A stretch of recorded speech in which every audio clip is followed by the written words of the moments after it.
مداحان مصطفیٰ، حاضرین بزم، اسلام کی عفت ماؤں اور بہنوں، آئیے خلوص و محبت کے ساتھ پوری کائنات کے آقا حضرت محمد مصطفیٰ صلی اللہ علیہ وسلم کی بارگاہ ناز میں درود پاک کی نظریں پیش کریں۔ اللہم صلی علی سیدنا مولانا محمد وعلی آلہ واصحابہ وبارک وسلم۔ صلاۃ و سلام علیک یا رسول اللہ، علیک الصلاۃ والسلام۔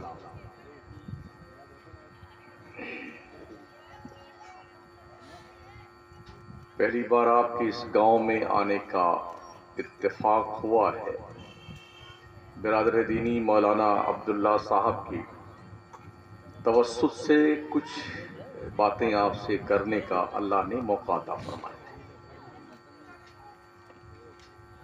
آپ غور سے میری گفتگو سماعت کیجیے گا اور مائیں اور بہنیں بھی غور سے باتیں سنیں۔ جلسے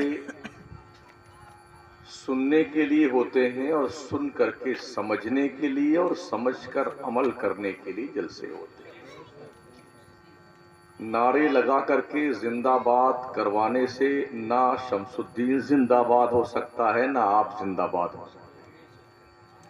اگر نعروں سے کوئی زندہ ہوتا نا تو پھر ہم سب مسجدوں میں صرف نعرے لگاتے چلا چلا کر کے۔ نعرے سے کوئی زندہ نہیں ہوتا ہے۔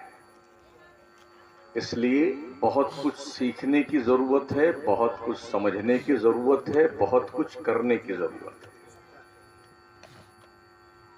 آپ کے گاؤں میں شاید ایک مسجد ہے مولانا، کتنی ہے؟ ایک مسجد ہے، 2 مدرسہ ہے۔ کتنے گھر مسلمانوں کے ہیں؟ 150 گھر مسلمانوں کے۔ عشاء کی نماز میں حاضر ہوا، ایک صف نمازی نہیں تھے۔ مسلمان ہو، جمن، شبراتی، خیراتی، برکاتی، برساتی، کیا کہا جائے آپ؟ اللہ کی روزی 3 مرتبہ حلق میں دبا دبا کے کھانے والوں اور پوری ٹنکی اور لوڈ کر کر کے ٹنک مار کے سو جانے والوں، اگر یہ ہوا بند کر دے نا اللہ، تمہاری ہوا نکل جائے بیٹے۔ جو ٹانگیں پسار پسار کے لوگ پڑے نا چارپائیوں پہ مردوں کی طرح، یہ جو ہوا چل رہی ہے اللہ اس کو بند کر دے نا، کسی مائی کے لال کے اندر ہمت نہیں ہے کہ وہ ہوا کا ایک جھونکا چلا سکے۔ اتنے نمک حرام بن گئے ہم خدا کے، اتنے احسان فراموش ہیں۔ رزق اللہ کا کھاتے ہیں اور اس کی بارگاہ ناز میں سروں کے سجدے پیش کرنے کے لیے بھی ہمارے حوصلے نہیں ہیں۔ گویا ہمارے دل پر شیطان نے پہرا جما رکھا۔ اللہ فرماتا وَإِمَّا يُنْسِيَنَّكَ الشَّيْطَانُ فَلَا تَقْعُدْ بَعْدَ الذِّكْرَىٰ مَعَ الْقَوْمِ الظَّالِمِينَ۔ شیطان کے بہکانے سے اگر تم نے غلط مجلسیں اٹینڈ کرنی شروع کر دی ہیں، غلط مجلس میں تم نے بیٹھنا شروع کر دیا ہے، غلط دوستوں کی سنگت تم نے اختیار کر لی ہے، تو جب تمہیں بتایا جائے، یاد دلایا جائے، تو تم شیطانوں کی مجلس میں بیٹھنا بند کر دو۔ اللہ نے فرمایا نا ان الشیطان للانسان عدو مبین، بے شک شیطان انسان کا کھلا ہوا دشمن ہے۔ کوئی دنیا میں آپ کا کھلا ہوا دشمن ہے تو اس سے آپ سترک رہتے کہ نہیں رہتے؟ ہوشیار رہتے کہ نہیں رہتے ہیں؟ کہیں یہ لنگی نہ مار دے، کوئی جو ہے اٹیک نہ کر دے ہمارے اوپر، کوئی الٹا سلٹا کام نہ کر دے، تو ہم ہر وقت جاگرک رہتے ہیں اپنے دوست کے حوالے سے، دشمن کے حوالے سے، کہ کہیں یہ ہمارے ساتھ دغا نہ کر جائے۔ اور جس شیطان کو اللہ نے آپ کا کھلا ہوا دشمن قرار دیا ہے، اس شیطان سے بچنے کی کوئی تدبیر آپ نے کی ہے؟ ایک تو لے دے کر کے اتنی چھوٹی مسجد ہے، جیسے مرغی کا چوزا نہیں ہوتا ہے، اتنی چھوٹی مسجد آپ کے گاؤں کی ہے۔ 150 گھر کے بیچ میں ایک چھوٹی سی مسجد، اور اس چھوٹی سی مسجد میں ایک صف نمازی، کچھ بوڑھے تھے، 1-2 بچے تھے، جو میں نے دیکھا ہے. جوان کہاں مر گیا؟ کیا نام اس گاؤں کا؟ یار یہ ڈپل ڈیوا کو ہٹائی دو نا، رضائی نگر رکھو، کیا فرق پڑتا ہے؟ جب میں نے اس کا نام سنا تو مجھے کیوں لگا شاید کوئی ڈپلا پلانو بجاتے تھے پہلے، اس لیے اس کا نام رکھا کیا ڈپل ڈیوا. ختم کر دو اس کو یار، کیا دقت آتی؟ بس رضا نگر کلوز، تاکہ آئندہ کوئی اس کا نام اس مکروہ نام کے ساتھ نہ لے جو مکروہ تحریمی ہے قریب قریب. سمجھ رہے؟ تو آپ کے اس گاؤں میں ہم نے مسجد کی زیارت بھی فرمائی اور نمازیوں کی بھی زیارت کی. نمازیوں کے سامنے ہی مردے کی چارپائی رکھی ہوئی ہے جی. تو جب آپ جائیں گے تب مردے کی چارپائی دکھے گی نا آپ کو. شاید آپ نے یہ سوچ رکھا ہے جائیں گے ہی نہیں تو مردے کی چارپائی کہاں دکھے گی، ہے نا؟ یہ اگر آپ نے سوچ رکھا ہے تو بڑی بڑی بھول ہے آپ کی. ساتھیوں، یہ جو اتنا بڑا ڈھانچہ اللہ نے عطا فرمایا نا ہمیں اور آپ کو، یوں ہی نہیں آ رہا ہے.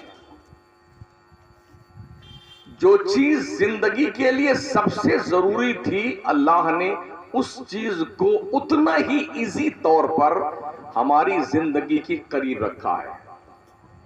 ہوا کے بغیر ہم زندہ نہیں رہ سکتے ہیں، تو اللہ نے ہوا کو کسی کے قبضے میں نہیں دیا اور اتنا قریب کر دیا، بالکل ناک کے پاس ہوا رہتی اور ہم سانس لیتے رہتے ہیں. کوئی پیسہ لگتا ہے؟ ابھی کورونا میں کتنے مرے تھے. آکسیجن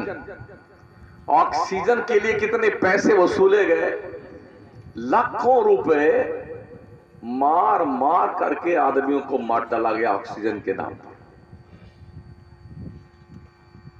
تو زندگی کا آکسیجن جو ہمیں ڈاکٹروں کے تھرو ملتا ہے بغیر پیسے کے نہیں ملتا ہے. رب کا یہ آکسیجن بغیر کسی پیسے کے، فری آف چارج، کوئی پیسہ نہیں ہے.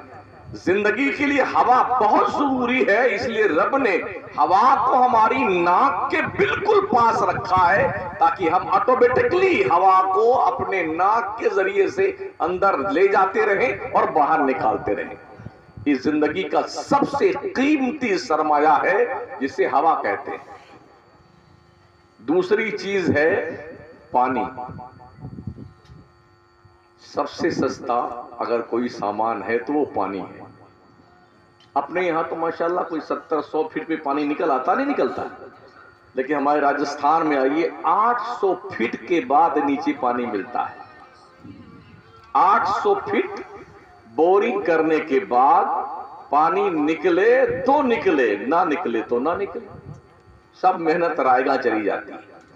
نکلتا ہے پانی تو یہ بھی کوئی یقینی نہیں ہے کہ وہ پانی میٹھا نکلے گا، نمکین نکل جاتا ہے، کوئی ٹھیک نکل جاتا ہے پانی. اپنے یہاں نل کتنے میں لگتا ہے؟ کتنا پیسہ لگتا ہے ایک نل لگانے میں؟ 5000 پکڑ لیتے ہیں. راجستھان میں نل لگانے کے لیے 1,25,000 روپے لگتے ہیں. یہ جو بورنگ کرواتے ہیں نا، ہمارے یہاں اس بورنگ میں اتنا پیسہ نہیں لگتا ہوگا، لیکن وہاں پر نل کے لیے 1 لاکھ سے 1.25 لاکھ، کبھی 1.5 لاکھ روپیہ لگتا ہے. ان سے پوچھو نا پانی کی قیمت کیا ہے. جہاں پر پانی باضابطہ طور پر، جو ہم نے بارڈر کا علاقہ دیکھا ہے نا، جیسلمیر باڑمیر کا علاقہ، جہاں ریگستان کا علاقہ ہے، جہاں ببول کے درخت ہیں، اونٹ چرتے ہیں، جہاں پر گھاس نہیں اگتی ہے، ایسے علاقوں میں باضابطہ طور پر ہم نے دیکھا ہے پانی وہاں پر نہیں ہے تو ٹینکر سے پانی کی سپلائی ہوتی ہے. ایک گھر میں کتنے بندے ہیں، ان بندوں کے حساب سے پر ہیڈ 5 لیٹر پانی ملتا ہے. نہائے گا آدمی کہ کھانا بنائے گا، کپڑا دھلے گا کہ پیے گا، وہ اس کی ہی 5 لیٹر کی متاع زندگی ہے 24 گھنٹے. آپ پر اللہ نے کرم فرمایا ہے، ادھر زمین میں کھودا اور 3000 روپے کے اندر نل لگ گیا، ٹھنڈا پانی ماشاءاللہ دبا دب چلائے جائیے نل اور بھرتے جائیے بالٹی اور سارے برتن بھر لیجئے۔ کیا یہ احسان اللہ کا کم ہے؟ آپ لگتا ہمارے پاس کیا ہے؟ بتاؤں کیا آپ کے پاس میں ہے؟ اگر کسی شخص کے پاس رہنے کے لیے جگہ نہ ہو، کسی شخص کے پاس رہنے کے لیے مکان نہ ہو، کھانے کے لیے سامان نہ ہو، پھر بھی وہ شخص اگر یہ کہتا میرے پاس کیا ہے اللہ کا دیا ہوا، یہ 6 فٹ کا جسم آپ کے پاس میں ہے، آپ کے پاس 2 گردے ہیں، پتا ہے گردے کی قیمت کتنی ہے؟ یہ گردہ جو ہے نا، جو ہمارا پانی فلٹر کر کے یورین بناتا ہے، پیشاب بناتا ہے، اور پیشاب ہم کرتے ہیں نا، اس گردے کو قدرت نے یہ مقام عطا فرمایا ہے کہ بندے کا ایک گردہ جو ہے نا 4 لاکھ 5 لاکھ 7 لاکھ جیسا کینڈیڈیٹ ہو ویسا بک جاتا ہے۔ تو 2 گردے کی قیمت لگائیں تو 10 لاکھ پکڑیے، جو گردے کی قیمت، ہمارے پاس 2 گردے ہیں، 10 لاکھ تو یہ ہوگا۔ یہ دونوں آنکھیں کتنے پیسے کی ہیں؟ اگر میں کہوں کہ میں آپ کو 1 لاکھ دیتا ہوں، اپنی 1 آنکھ مجھے دے دیجیے، نکال لوں میں آپ کی آنکھ، دیں گے آپ؟ 1 آنکھ کو بھی آپ 5 لاکھ کی مانیے تو 2 آنکھ کتنی ہو گئی؟ 10 لاکھ کی۔ 10 اور 10 کتنے ہوئے؟ 20 لاکھ کی۔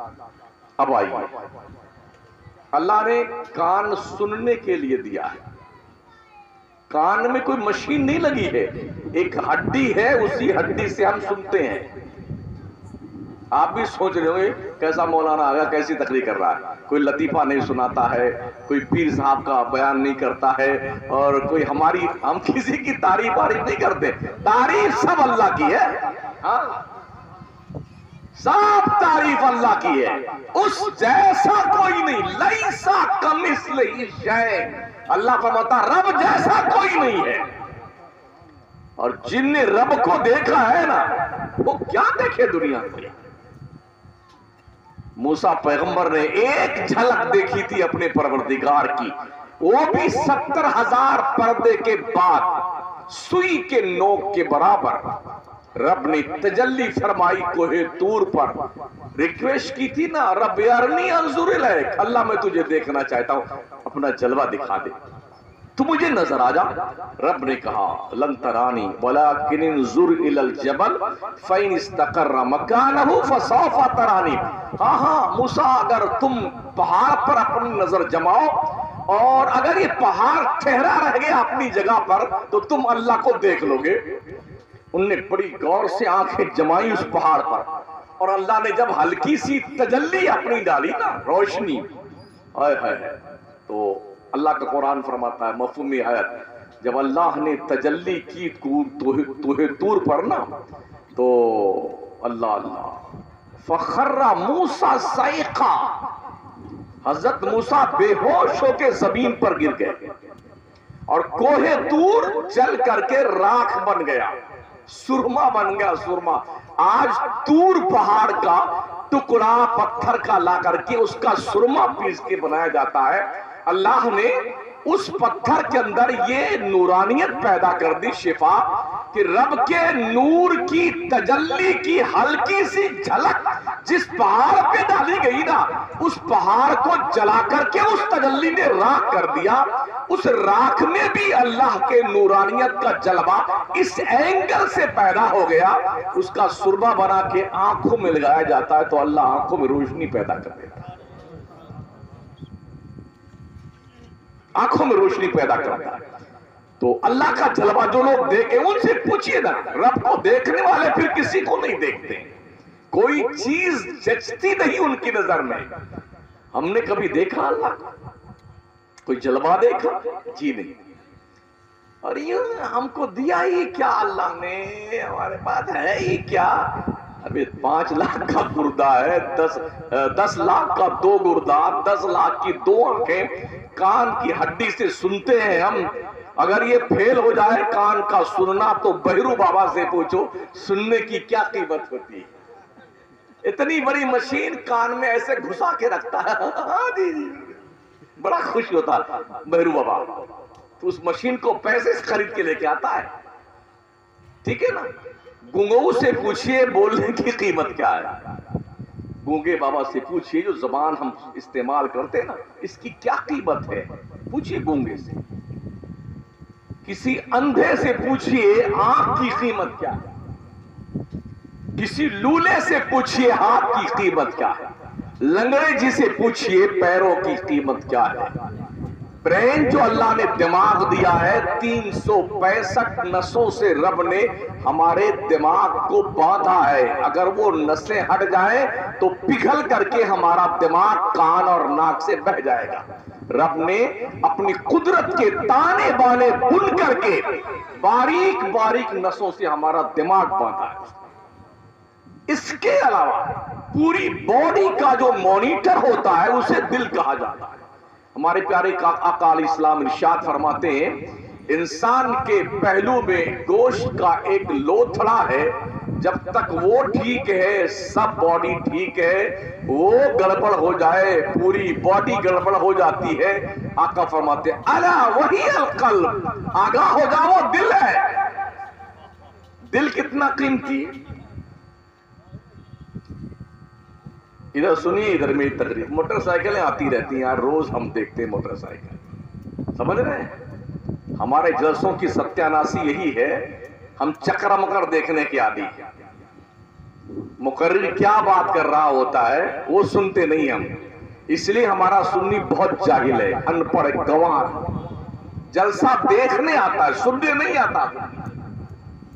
ہم سے زیادہ جلسہ ہندوستان میں کوئی نہیں کرتا ہے، جلسے جلسے جھولا جی، وہ پراٹھا حلوہ پراٹھا جلیبی اور جنے کیا کیا بیٹے، پوری عورتیں گھوم رہی ہیں کھا رہی ہیں، ایک بہانہ مل گیا ٹہلنے کا، نام جلسے کا ہے اور ستیاناسی پیسوں کی ہے۔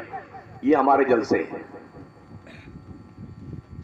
اور مولانا کو بھی فکر نہیں کوئی سنے چاہے چولہے باڑ میں جائے، ہم کو تو 120 کلومیٹر کی رفتار سے جو خطاب فرمانا وہ فرمانا ہے، سنو چاہے چولہے باڑ میں جائے۔ پھر کیا مزہ آیا حضرت آپ کی تقریر میں، بہت مزہ آیا، آپ بہت زوردار خطاب فرمایا آپ نے۔ کسی سے پوچھ لو کیا خطاب ہے، وہ تو یاد نہیں ہے، وہ تو سمجھ نہیں کیا فرمایا، بہت فرمایا، بہت اچھا بات۔ سنیے اتنا بڑا وجود اللہ نے بے مقصد نہیں پیدا کیا ہے، اٹھائیے نا قرآن، اللہ فرماتا افحسبتم انما خلقناکم عبثا وانکم الینا لا ترجعون، کیا تم یہ سوچتے ہو کہ اللہ نے تمہیں بیکار پیدا کیا ہے، گھاس چھیلنے کے لیے پیدا کیا ہے، بھینس چرانے کے لیے پیدا کیا؟ مودا جی یہ گیہوں اور دھان بونے کے لیے اللہ نے تمہیں پیدا کیا ہے، کھیت کی جتائی کرنے کے لیے، میر ٹیڑھی کر کے دوسرے کی زمین قبضہ کرنے کے لیے پیدا کیا ہے؟ کیا مقصد آپ کی پیدائش کا ہے؟ کیا سمجھتے ہیں اللہ نے آپ کو بیکار پیدا کیا؟ اور کیا تم یہ سمجھتے ہو تم مر کر کے اللہ کے بارگاہ میں واپس نہیں جاؤ گے؟ وہ حساب لے گا، حساب پیدا کرنے والے کا حق بنتا۔ ہم نے دیکھا دنیا سے ہندوستان میں پیر صاحب کا اتنا حق مانیں گے بچھے جائیں گے اس کے قدموں میں، تجور قبلہ کعبہ، ابے بیوقوف تجھے تیرے رب نے پیدا کیا ہے، 5 وقت نماز کیوں نہیں پڑھتا ہے، تجھے موت آتی ہے کیوں نہیں پڑھتا نماز؟ اللہ رب نے پیدا کس لیے کیا ہمیں اور آپ؟ میرا کریم پروردگار فرماتا ہے وَأْمُرْ أَهْلَكَ بِالصَّلَاةِ وَاسْطَبِرْ عَلَيْهَا لَا نَسْأَلُكَ رِزْقًا نَحْنُ نَرْزُقُكَ وَالْعَاقِبَةُ لِلتَّقْوَىٰ۔ او لوگوں اپنی فیملی کو، گھر والوں کو نماز کا حکم دیا کرو اور تم خود بھی نماز پڑھتے رہو۔ موت ہے جی، اللہ نے تمہیں روزی کمانے کے لیے نہیں پیدا کیا ہے، اللہ کہتا روزی ہم دیں گے تمہیں،